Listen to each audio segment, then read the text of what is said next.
Yeah, I think for many people, if you think about the pandemic and the role of barbers and stylists, that may have been the only person that you could really even see during the pandemic that would still see you.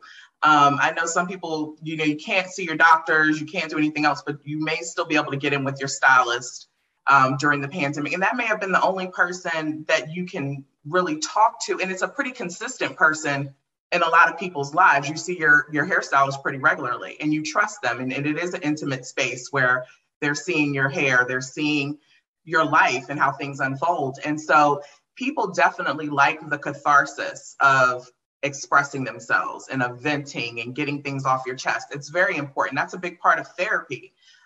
In fact, it's been shown that even if a therapist doesn't do anything else but just kind of listen and nod and agree, it's therapeutic for people. So people need to just feel heard. Okay. And even in my work, I'm not actually doing therapy with the veterans, I'm doing assessments.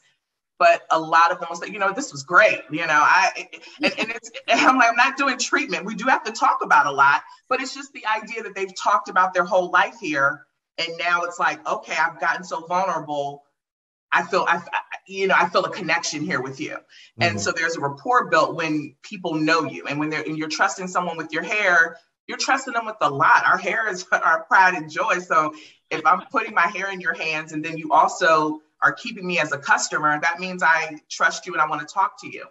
I think the problem comes when it goes beyond if you're looking at your stylist to be more than just a sounding board, because family and friends and pastors and laypersons can be sounding boards, but we also have to wonder if it becomes something that's more clinically significant, if that's going to be too much for the barber, because again, they're there as professionals. They may care about their clients, but that's a lot of weight to take on if they have their own personal struggles to go through and then they're trying to manage their clients' issues.